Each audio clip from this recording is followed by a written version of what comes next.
Da mesma maneira que na última aula, eu peço para que alguém fique responsável pelo chat, tá? E que me passe as informações de forma verbal, porque eu não tenho como ter acesso ao chat com tela cheia. Certo assim? Sim, senhor, mas só para falar a todos os presentes, podem ficar à vontade também para abrir o microfone e aí podem tirar suas dúvidas. Exatamente. O melhor momento da gente perguntar é na hora da troca do slide. Tá? Quando eu for trocar o slide, aí vocês perguntam, é o melhor momento. Tá bom?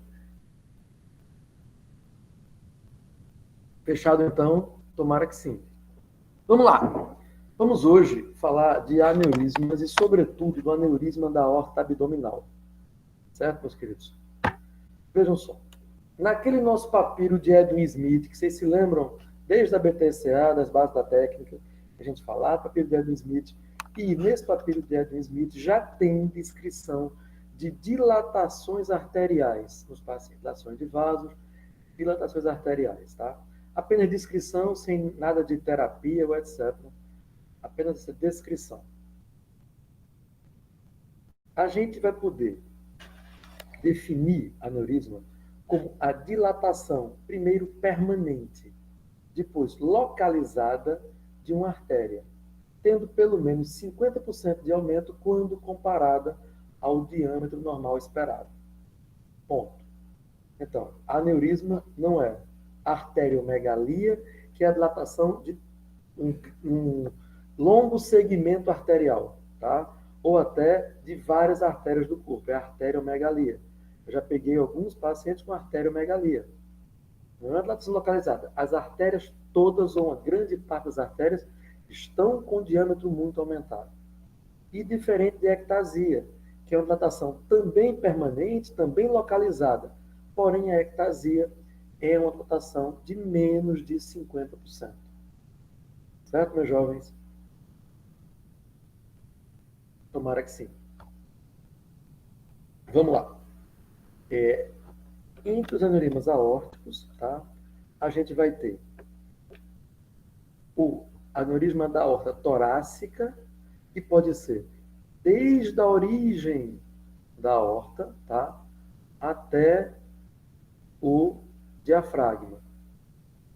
Essa é uma aorta torácica. Existem os aneurismas chamados tóraco-abdominais, tá? Que envolvem a aorta torácica distal e porções da aorta abdominal. Às vezes, apenas aneurismas que envolvam a aorta abdominal, mas que envolvam os vasos da base e que, para isso, a dissecção da aorta torácica seja importante, ele chegue muito próximo à aorta torácica, ele tem que dissecar a aorta torácica, eram chamados no passado de tóraco-abdominais, mesmo sendo infradiafragmáticos. Sempre que, a norma era, sempre que fosse necessário dissecar a aorta torácica para resolver o aneurisma cirurgicamente, esse aneurisma era considerado tóraco-abdominal. Hoje em dia, com a cirurgia endovascular, a gente não precisa chamar aneurisma de tóraco-abdominal, desde que ele não ultrapasse o diafragma proximalmente. Tá? E os aneurismas da aorta abdominal, que são todos aqueles que estão abaixo do diafragma, ou que, em linguagem clássica, não precisa abordar a aorta torácica, tá? Sendo o mais frequente de todos o infrarrenal. Alguma dúvida até aí? Tudo tranquilo. Obrigado. Vejam só, a gente tem também alguns tipos diferentes de aneurisma, tá? Que são, primeiro, o sacular. O sacular é quando a artéria fica com exatamente o que o nome diz, uma saculação, uma dilatação de um lado da parede. A outra parede está normal, a parede lateral, látero-posterior, está normal, e a parede, essa anteromedial aqui, vai estar dilatada, tá certo? Então, esse é o aneurisma sacular. É um aneurisma muito interessante porque ele tem uma possibilidade de ruptura maior. Ele rompe mais fácil quando fazer esse saquinho, é um mau sinal para ruptura.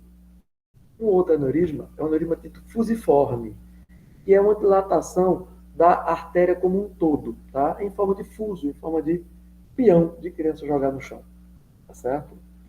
Existe ainda um outro tipo de aneurisma, que não pode ser considerado aneurisma clássico, mas é o pseudoaneurisma. O que é o pseudoaneurisma? Quando ocorre uma lesão da parede arterial, que seja dos 3 componentes da parede, ou de apenas 2 componentes, você vai ter uma dilatação, um acúmulo de sangue fora da luz da artéria. Então, o sangue vem pela artéria, passa para a artéria. Esse aneurisma, que não envolve as 3 camadas arteriais, é chamado de pseudoaneurisma. Tá? Outra coisa que pode acontecer é ele romper as 3 camadas arteriais e ele passar a ser limitado pelo tecido circunjacente, por exemplo, o músculo. Ocorre uma fibrose em torno dessa lesão arterial e o sangue sai da artéria, circula nessa saculação, nessa dilatação e volta para a artéria, tá certo? Então esse é o pseudoaneurisma. Por que pseudoaneurisma? Porque a parede arterial que limita o aneurisma não possui todos os componentes da parede arterial, adventícia, média e íntima. Tá? Se não possuir todos os componentes, é um pseudoaneurisma. Certo, meus amigos? Certo. Doutor, o senhor pode só repetir, por favor, quando é que é o fusiforme? Posso. O fusiforme é um aneurisma onde toda a artéria, toda a circunferência arterial está envolvida pelo processo aneurismático. No sacular, apenas uma parede está envolvida. Ele faz um saquinho, como um dedo de luva. Aqui, por exemplo, só a parede anterior e a parede mais medial. E a parede lateral e a posterior vão estar preservadas. Tá? Então, ele faz um saquinho como um dedo de luva. Já o fusiforme, não. A aorta fica circunferencialmente dilatada. Todos os lados da artéria estão dilatados. Tá? Você der um corte aqui, é um corte circular. E você der um corte aqui, você vai ver uma saculação aqui e a parede arterial aqui. Outra parede arterial aqui. Então, não são todas as paredes que estão envolvidas no processo aneurismático. Tá certo? Certo, obrigada. Por nada. Vamos lá. Primeiro, o aneurisma da aorta vai ser o mais frequente dos aneurismas periféricos, tá? E praticamente o que eu falar para o da aorta vale para os outros aneurismas. Eu vou dar só um toquezinho quando a gente chegar mais adiante. Mas o que eu falar para a aorta vale para femoral, poplite, etc. O aórtico é o mais frequente dos periféricos, tá? É mais comum nas raças brancas e asiáticas. A gente tem uma prevalência de 6 homens para uma mulher em aneurisma. Embora que, em nosso meio, nós tenhamos uma prevalência até alta de mulheres, isso é explicado pela mortalidade masculina, que é muito maior. A gente sabe que o homem, sobretudo no Nordeste do Brasil, vive em torno de 9 anos a menos que as mulheres. Então, mais mulheres chegam à velhice, mais mulheres terão aneurisma. Sobretudo pelo fato de ele aumentar com a idade. Tá? A gente sabe que próximo de 6% da população acima dos 80 anos já vai ter aneurismas, e é uma causa de morte relativamente frequente, sendo a 13ª nos Estados Unidos. Siga o jogo. Os aneurismas podem ser etiologicamente classificados como degenerativos, micóticos, congênitos, pós-estenóticos e inflamatórios. Eita, doutor, quanta classificação diferente. E é verdade. Né? A gente vai ter os degenerativos como os aneurismas que uma alteração na parede arterial, que eu vou falar adiante, leva a uma fragilidade maior dessa parede. Com isso, ocorre uma dilatação. Tá? É como se a parede fosse mais frágil e, com o passar do tempo, aquela onda de pressão arterial que varre nossas artérias continuamente ao longo do dia, vai dilatando essa artéria progressivamente. O aneurisma micótico é aquele aneurisma que tem uma base infecciosa. Ah, mas só por fungo? Não. É mais por bactéria. Mas como no começo do estudo da patologia dos aneurismas encontraram fungo, acharam que era de fungo, ficou o nome micótico. Mas é um aneurisma infeccioso por qualquer causa, qualquer natureza. Existem ainda aneurismas congênitos, aneurismas até pós-estenóticos. A gente sabe que após uma estenose, a artéria tenta dilatar para compensar a diminuição do fluxo. Ela pode dilatar tanto que ela aumenta mais do que 50% em relação ao diâmetro normal esperado daquela artéria. Então, a gente tem que chamar de aneurisma. É uma dilatação localizada, não é toda a artéria, tá? Aneurismas inflamatórios também podem ocorrer quando você tem uma inflamação muito intensa próxima a uma artéria. Essa artéria, secundariamente à inflamação, pode dilatar mais do que 50% e aí aparecer um aneurisma. Certo, amigos? Tomara. Seguindo, a gente, patogenicamente, né, a gente tem o aneurisma como multifatorial. A gente sabe que a genética está envolvida, sim. 20% dos pacientes portadores de aneurisma têm parente de primeiro grau com aneurisma. A pessoa mas não é tão frequente assim, realmente não é. Mas tem um componente genético, tá? Já que é muito maior do que a população em geral. A gente sabe que existe um componente inflamatório associado ao aneurisma e a gente sabe basicamente que existe uma degradação de fibras colágenas e elásticas, tá? A partir das enzimas metaloproteinases. Enzimas que degradam fibras colágenas e elásticas e a alteração no seu metabolismo levam à diminuição dessas fibras elásticas, sobretudo. E com menor elasticidade, a artéria não volta ao diâmetro ideal após a passagem de uma onda de pressão. E a gente sabe que passam infinitas ondas de pressão na aorta. Frequência cardíaca de 80 por minuto, cada disso é uma onda batendo na artéria, batendo, batendo, batendo, e ela dilata e volta, dilata e volta, dilata e volta. Se tiver alteração em fibras elásticas, ela não vai voltar tão bem e vai ficando cada vez uma fração de milímetro mais dilatada ao longo de meses e de anos. Essa fração de milímetro vira centímetros, tá? Ocorre também uma associação negativa com diabetes, cuja fisiopatologia ainda não está muito bem estabelecida. A gente sabe que diabetes tem um risco um pouco menor de desenvolver aneurisma do que a população em geral. Tá? A gente não sabe ainda exatamente como a diabetes protege os pacientes com aneurisma. Não é 100% diabético que não vai ter, não. É só uma menor frequência de aneurismas em pacientes diabéticos. Tá bom? Seguindo o jogo, vejam só. A localização dos aneurismas abdominais é mais frequente na aorta abdominal. Em segundo lugar, aorta torácica. Em terceiro lugar, a aorta torácica e artérias ilíacas. Em quarto lugar, o tórax abdominal.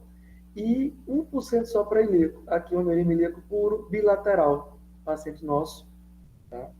Que fez esse aneurisma ilíaco bilateral.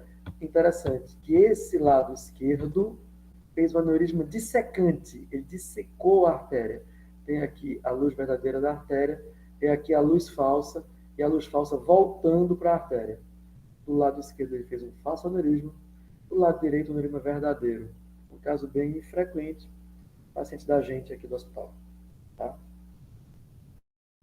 Siga o jogo. Vejam só. Por que é mais frequente aneurisma na aorta? É uma questão que a gente se faz. Pô, professor, por que é mais frequente? Primeiro, uma aorta normalmente dissecada tem menos camadas elásticas do que a aorta torácica ou do que outras artérias visando a proporcionalidade. Tá? A aorta abdominal tem menos vasa vasorum. A aorta abdominal tem mais rigidez, tá? Mais rígida. Tá? E a gente tem, muito importante, a bifurcação ilíaca. O que é isso? Você vê uma onda, aquela onda de pressão da contração cardíaca, de sangue bem forte. Quando a aorta se acaba, ela afina abruptamente para duas ilíacas. Então, aquela onda tipo, bate na bifurcação e uma parte do sangue vai por uma ilíaca, outra por outra. Só que ela vem com uma onda muito forte para dar pressão na aorta. E se você medir o diâmetro das duas ilíacas em comparação com o diâmetro da aorta, você vai ter uma quedinha na soma total dos diâmetros. Por conta disso, a gente vai ter um impacto do sangue nessa bifurcação, nessa aorta terminal. A onda impacta na terminal, dilatando a terminal, tá? Dilatando a aorta terminal. Isso ao longo de anos e anos e anos e anos, associadamente a uma rigidez maior, menos vaso vasório, menos camada elástica, uma possibilidade maior de desenvolver aneurisma nessa localização. Beleza? Creio que sim. Seguindo o jogo, vejam só. Primeiro, vamos pensar em diagnosticar essa dilatação arterial. Pode-se ter um diagnóstico clínico? Claro que sim, desde que se palpe o abdômen dos pacientes. A gente consegue encontrar com relativa facilidade o aneurisma na palpação abdominal. Até na palpação superficial do abdômen, você já sente. E se palpar um pouco mais profundamente no mesogástrio, vai estar lá teu aneurisma de aorta, tranquilamente. Agora, em aneurismas íntegros, isso é verdadeiro. Em aneurismas rotos, o que é que vai caracterizar o aneurisma roto? Primeiro, uma dor súbita e choque. A dor, eu já tive vários pacientes que me relataram isso, é absurdamente grande. É uma dor lancinante. A impressão que eu tenho, doutor, uma faca grossa, larga, entrou na minha barriga de uma vez. A sensação de dor é essa. E é uma dor seguida de um choque. Esse paciente choca muito rapidamente. Tá? A dor é muito forte e, devido ao volume de sangue que passa pela aorta, se você tiver uma ruptura em peritônio livre, ou seja, se ele romper para a cavidade abdominal, o paciente sangra em pouquíssimo tempo. Né? Sangra em minutos e vai a óbito. Tanto que a mortalidade de uma ruptura de um aneurisma de aorta é de 80% quando ocorre fora do hospital. E daqui que esse paciente seja encaminhado para o hospital, frequentemente já chega em óbito. Certo, amigos? Sim.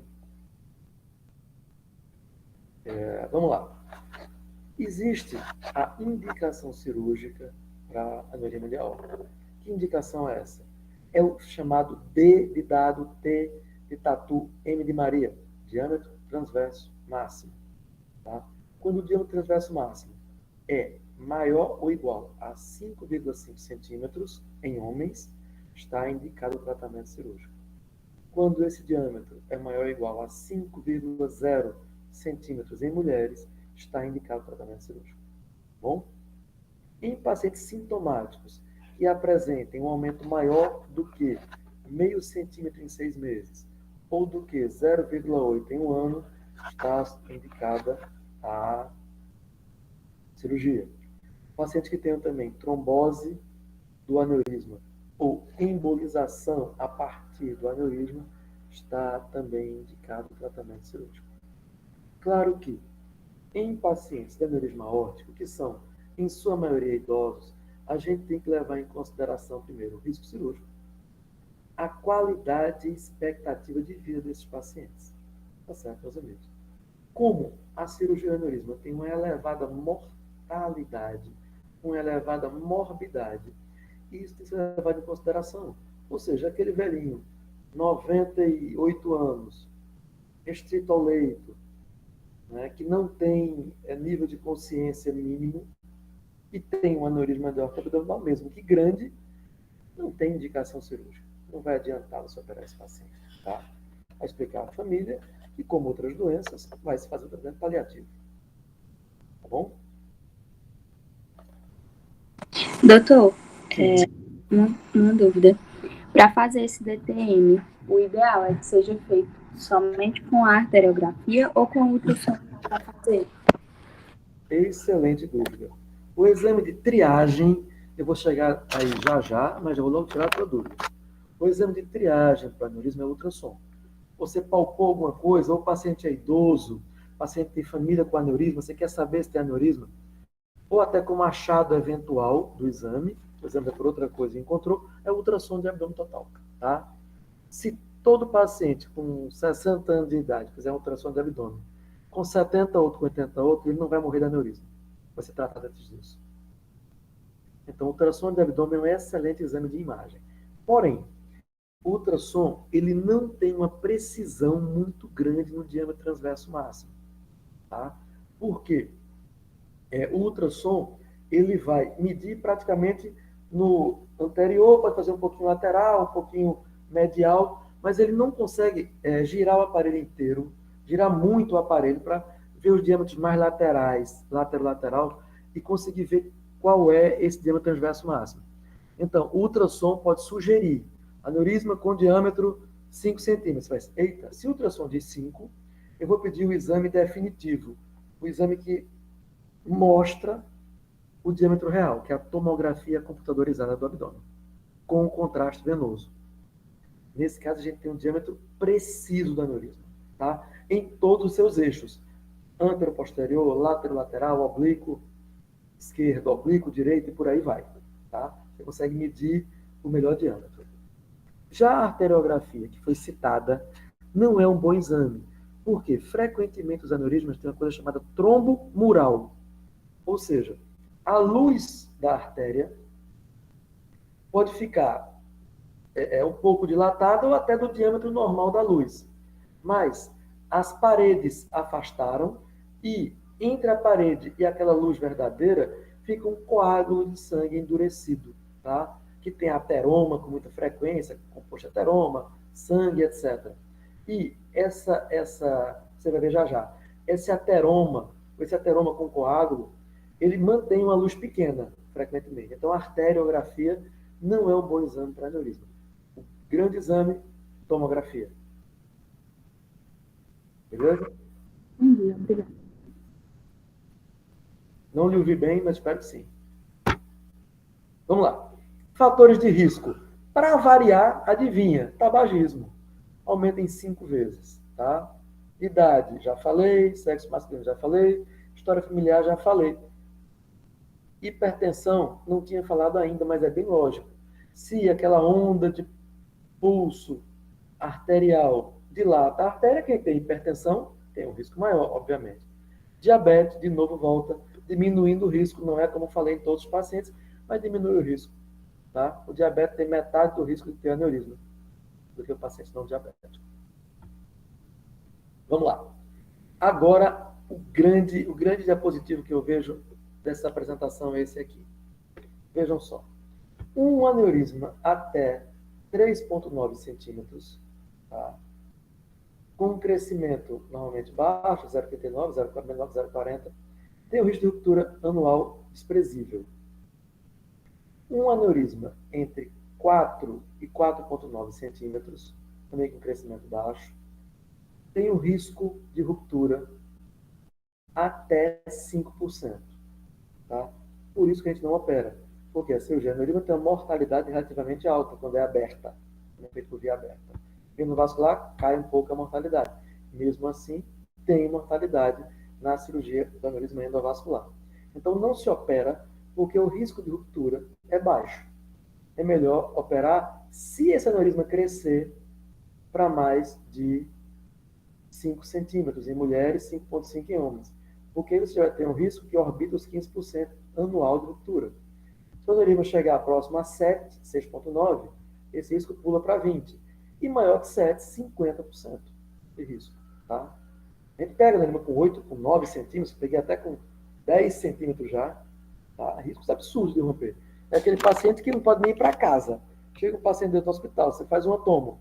Aneurisma com 8,5, aneurisma com 9. Meu filhinho, deite aqui e pré-operatório para você. Vamos te operar assim que tiver o pré-operatório saído. Porque isso rompe antes do fim do ano. Tá bom? Entenderam isso aí? Esse é o principal recado dessa aula. Tá? Tomara que sim. Vamos lá. Palpação. Para aneurismas entre 4 e 4,9 centímetros, a palpação tem 50% de sensibilidade. Acima de 5, tem 76% de sensibilidade. Claro que isso aqui varia basicamente conforme o quê? Panículo adiposo do paciente. Paciente magrinho, você palpa fácil a aneurisma de 4 centímetros rindo, tranquilo, sem te estressar. Tá? Agora, o paciente obeso é muito mais difícil. Tá bom? E esses dados são computados na população em geral. Mas é basicamente isso aí. Paciente magrinho é mais fácil, paciente mais gordo é mais difícil. Tá? A gente tem sinal de debate nos aneurismas positivos dos tórax-abdominais. O aneurisma femoral tem 85% de chance de ter aneurisma de aorta. Cara, como isso é importante. Se o paciente tem a aorta abdominal dilatada, tá? O paciente tem um aneurisma de aorta femoral, a chance dele ter um aneurisma de aorta abdominal é absurdo, tá certo? Então, se ligar nisso, se liguem, por favor, nisso. E esse paciente do femoral, ele praticamente tem uma certeza de aneurisma de aorta abdominal. Tá? Já o aneurisma poplíteo, que é um aneurisma extremamente frequente em nosso meio, a gente tem isso muito comum, o aneurisma poplíteo, a gente pega muito frequente. Na verdade, o aneurisma poplíteo é o segundo aneurisma mais frequente depois do aneurisma de aorta abdominal. Tá? Então, o aneurisma poplíteo é muito frequente. Se o paciente tem aneurisma poplíteo, a chance dele ter um aneurisma abdominal é muito grande. Tá certo, meus amigos? Então, palpou poplíteo é edulteração de abdômen. Palpou aneurisma femoral, que você consegue distinguir na palpação, é edulteração de abdômen. Tá? Alguma dúvida? Temos, doutor, uma dúvida aqui no chat. Foi o Matheus perguntar assim: doutor, qual a correlação do aneurisma de aorta com o risco para a doença arterial coronariana? Eu vi na estratificação. Não tem essa correlação clara, não. População em geral. Não tem o maior risco, não. A arterial coronariana tem uma correlação fortíssima com a da OP, com a doença arterial obstrutiva periférica. Paciente que tem doença poplítea, femoral, obstrução por ateroma, vai ter ateroma na coronária. É o que a gente falou recentemente. Se a artéria femoral, que é da grossura de um dedo, está ocluída, meu amigo, a coronária já tem, que é fininha, já tem placa, carótida já tem placa, mas a aneurisma não. Ele pode ter as suas artérias coronárias normais, é o risco da população em geral. Tá? A coronariopatia. Qual era o outro? Não, foi só ele. É que ele continuou a pergunta dele falando que viu na estratificação de risco que só de ter o aneurisma já considerava alto risco para doença arterial. Paciente na estratificação de risco cirúrgico, se ele tem um aneurisma, ele tem que fazer um pré-operatório cardíaco de paciente de alto risco cirúrgico. Tá? Vai ter que ser analisado o coração dele com todo o cuidado. Mas você não tem necessariamente doença arterial coronariana ao mesmo tempo que aneurisma de aorta. É o paciente portador de aneurisma de aorta que tem que fazer o pré-operatório cardíaco como paciente de elevado risco cirúrgico. Isso acontece. Então tem que fazer ecocardiograma, às vezes até cintilografia miocárdica antes da cirurgia. Porque na cirurgia você vai ter variações hemodinâmicas muito intensas. E isso pode desencadear infarto, etc., nesses pacientes. Tá? Mas é diferente da OP, que tem correlação específica com a doença arterial coronariana. Entendeu o que é? Certo, obrigada. Por nada. Outra coisa, sinal de DeBakey, o que é? Na palpação abdominal, você não consegue ver o fim do aneurisma. Você começa a sentir o aneurisma na altura do umbigo, vai subindo a palpação, subindo, chega aqui no rebordo costal, você não vê o fim. Então, nesse caso, você vê, eita, tem um aneurisma na torácica, possivelmente, porque eu não consegui ver o final dele aqui, tá? Enquanto que o aneurisma abdominal mesmo, você consegue ver o finalzinho dele antes de chegar no rebordo costal. Ele acaba abaixo das renais. Beleza? Sim. O que mais isso aqui? Ah, isso aqui também é interessante, meus amigos. Quando você vai avaliar o paciente portador de aneurisma? Quando você vai reavaliar? A gente já falou que o ultrassom é o exame de triagem, tá falando. Agora, se o paciente tem um aneurisma pequenininho, menor que 3 centímetros, ultrassom a cada 5 anos basta. Se o paciente tem um aneurisma menor que 3,5, ultrassom a cada 3 anos. Menor que 4,5, ultrassom anual. De 4,5 a 5,5, ultrassom a cada 6 meses. Não é isso?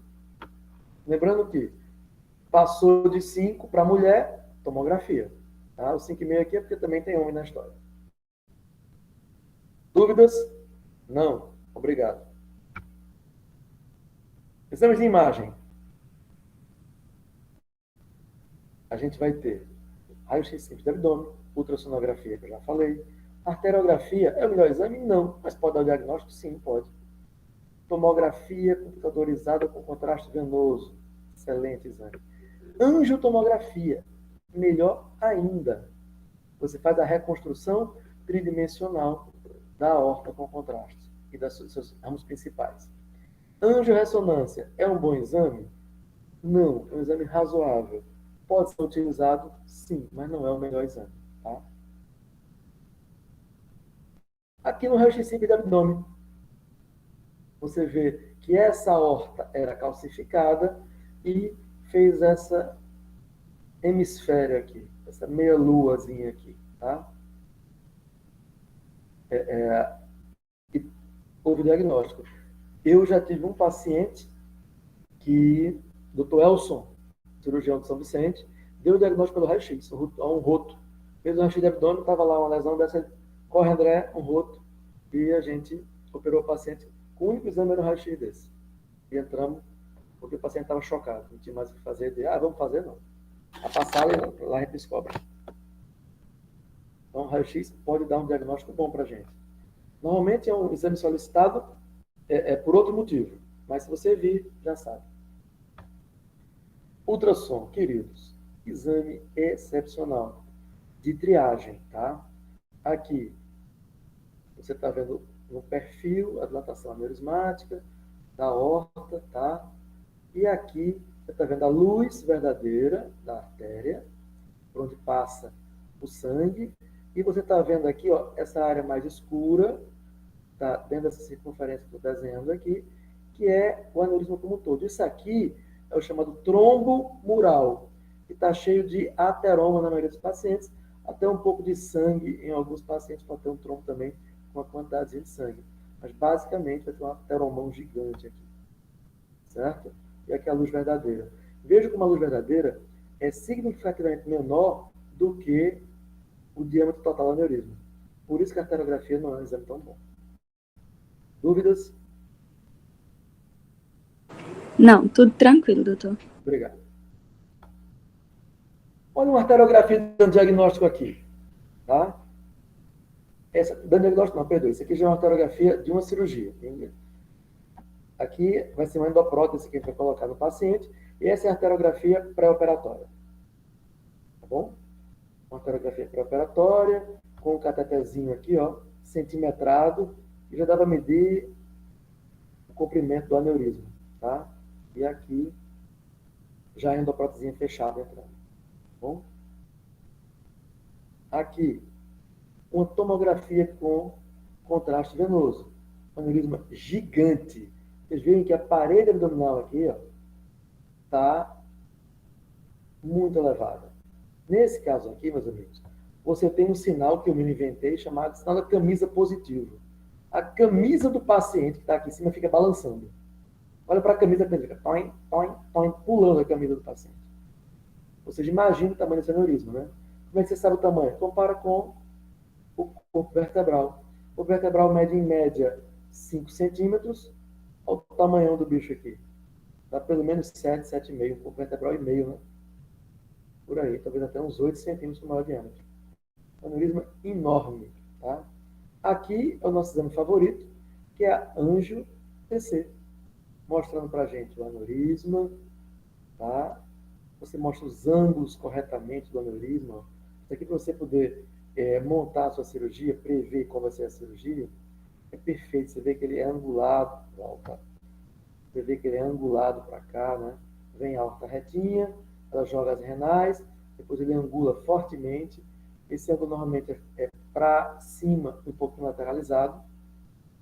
Vem a dilatação aneurismática e ele depois volta mais ou menos para o local da aorta normal, você tem a bifurcação ilíaca, com aneurisma ilíaca comum direita aqui aneurismática, ilíaca esquerda também é aneurismático, aneurisma grande, tá? Aorto ilíaco, bom? Esse é ângico TC da aorta abdominal. Aqui, a gente está vendo um aneurisma roto, tá?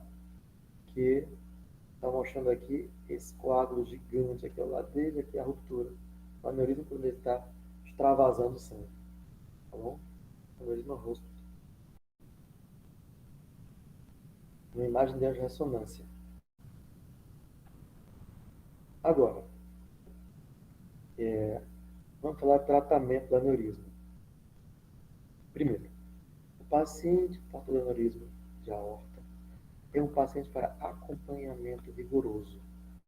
Tá? O que é isso? Seguir fazendo ultrassom conforme a gente falou antes. Então, o paciente tem que ter controle da pressão arterial por motivos óbvios. Abandono do tabagismo, também. Controle de colesterol e triglicerídeo, também. Tá?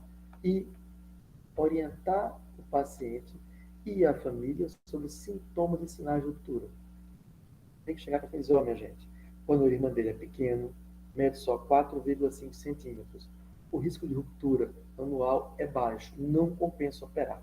Porém, se o paciente sentir uma dor súbita abdominal, se o paciente tiver um desmaio, se o paciente tiver uma dor abdominal com irradiação lombar, com irradiação dorsal, é um sinal que pode vir do aneurisma, então ele tem que ser levado imediatamente ao pronto-socorro mais próximo. Ah, mas ele desmaiou, depois acordou. Não tem isso. Paciente aneurisma desmaiou, leva para o hospital. Rodar uma toma imediatamente. E dizer, não era isso, é outro motivo, ótimo. Mas se for, já resolveu o problema dele. Certo, meus senhores? Sim.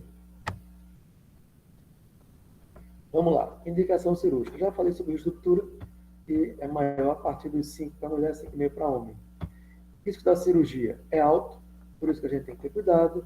Expectativa de qualidade de vida que esse paciente vai ter no pós-operatório também tem que ser pensado. Tá?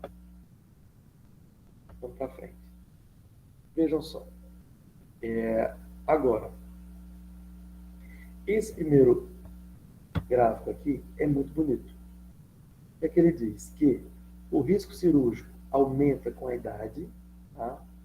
Que em pacientes mais jovens a cirurgia convencional é uma ótima opção. Em pacientes mais idosos, a cirurgia endovascular é uma melhor opção. Por quê? Essa cirurgia aqui vai ter uma durabilidade muito maior. A cirurgia endovascular, mesmo quando muito bem feita, ela pode evoluir para a necessidade de cirurgias futuras. Né? E em pacientes idosos, ótimo. Esse paciente daqui a 20 anos, o paciente tem 80, operou, o vireno vai estar com 100. Mesmo que ele tenha uma dilatação arterial acima do local do aneurisma, né, o aneurisma continua dilatando lentamente, etc., como acontece em idosos, isso não vai acarretar grandes problemas. Então, paciente jovem, rígido, fortão, cirurgia aberta é uma excelente opção. Paciente mais idoso, cirurgia endovascular é uma melhor opção. Também em pacientes PATA, a cirurgia convencional deve ser excluída. Pneumopata, cardiopata, etc., todo mundo vai para cirurgia endovascular. Certo, amiguinhos? Esse outro diapositivo aqui é mostrando deixa eu ver o que é, mortalidade após reparo endovascular e após reparo aberto. Mortalidade não, que é esse aqui, deixa eu ver aqui, peraí, viu? Sem eventos severos, exatamente. A ausência de eventos severos após reparo aberto. Essa sobrevida sem eventos severos é maior no endovascular do que no reparo aberto como um todo. Bom? E como é que funciona isso? Vejam só. O reparo aberto, você vai clampear a aorta acima do aneurisma, clampear ilíacas abaixo do aneurisma, abrir a artéria nesse sentido. Ó. Abre aqui em cima parcialmente, abre transversamente, sem abrir a parede posterior, abre longitudinalmente a artéria e também a ilíaca sem abrir parede posterior, só a parede anterior, lateral e medial, tá? E sutura a prótese acima e abaixo. Vamos ver fotinha disso já já. O endovascular, você coloca a prótese através das duas artérias femorais e abre a prótese como se fosse um estente gigante. Como essa prótese é recoberta por um tecido, ela fecha e isola o aneurisma. Com isso, você vai ter o sangue passando só pela luz verdadeira. Esse aneurisma tende a ficar no que está ou diminuir um pouquinho o diâmetro, já que não vai ter mais formação de, não vai ter mais onda de pressão sobre ele. Certo? Doutor, no caso, se o aneurisma for sacular, aí não tem necessidade de colocar... As duas maneiras podem ser utilizadas. Porém, para aneurisma sacular, que normalmente está na aorta soltinho, a endoprótese é o melhor caminho. Uma pecinha só, reta, chama tubo reto. Não tem essa partezinha de baixo aqui, as duas ilíacas. Não precisa. Só um tubinho reto tampou ele. Ah, doutor, mas já era lá aqui embaixo, perto da ilíaca. Tudo bem, então bota as duas ilíacas. Tá? Mas normalmente um aneurisma sacular alto, botar um tubinho reto, matou a galinha. Pronto, tem... Aí faz duas ilíacas. Tem outra pergunta aqui, doutor. Após a implementação da prótese, as paredes se retraem ou continuam dilatadas? O Vicente que perguntou. Essa aqui, como eu te falei, a endovascular. Da endoprótese, a parede vai continuar do tamanho que ela está, pode diminuir um pouquinho. Mas fica estável, não interessa pra gente. Né? Ele fica feio por dentro, ninguém está vendo. E nesse caso aqui, não, nesse caso aqui que você colocou a prótese verdadeira, você abriu a artéria, você tirou toda aquela placa de ateroma, não é uma placa, toda aquela coleção ateromatosa. Né? Você tira tudo isso aqui, vocês vão ver já já como é que é isso. Você tira tudo e a aorta fica solta, fica quase como um retalho solto, que você vai usar para cobrir a artéria. Você bota essa camada para cá, bota a outra para cima e fecha como se fosse um paletó, um jaquetão. Fecha por cima para proteger a prótese. Tá? De alguma alça que queira aderir nela, etc. Você já ajuda protegendo com a própria aneurisma, com a própria artéria. Me fiz entender ou não?